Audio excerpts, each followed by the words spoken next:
Nous sommes le chef-d'œuvre de Dieu. C'est lui qui nous a formés selon un moule fait exprès pour chacun de nous. Ensuite, de quoi il l'a cassé. Nous avons donc un ADN différent de chacun des autres sur cette planète.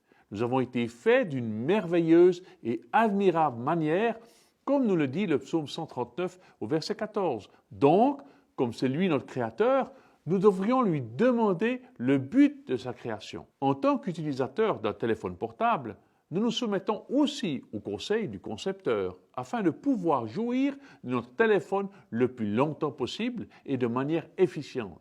Nous n'allons pas l'utiliser pour caler un meuble ou taper sur un clou, car son fonctionnement serait mis à rude épreuve, voire compromis. Si nous consultons le guide de l'utilisateur par excellence, qui s'appelle la Bible, nous découvrons que le but de Dieu, lorsqu'il nous a créés, était de nous faire à sa ressemblance, comme nous l'indique ce verset en Genèse 1, verset 26. Faisons l'homme à notre image, à notre ressemblance. Ceci nous mène à penser que Dieu ne fait rien par le hasard des choses. Dieu planifie tout. Il le dit d'ailleurs dans Proverbe 16, verset 4. L'Éternel a tout fait pour un but.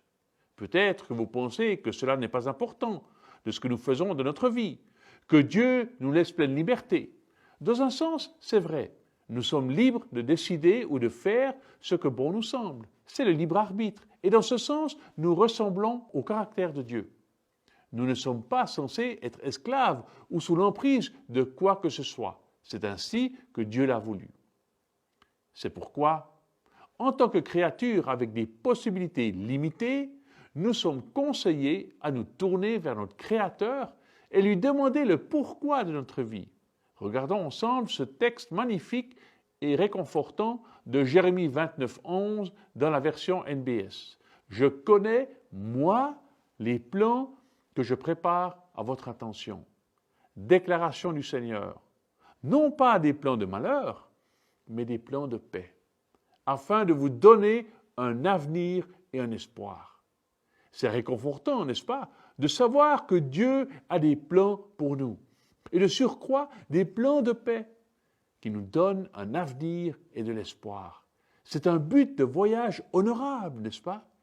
Cela me tente d'avoir la paix, d'être confiant, résilient et plein d'espoir, sachant que la fin n'est pas le contraire de malheur, qui est le bonheur, mais bien la paix.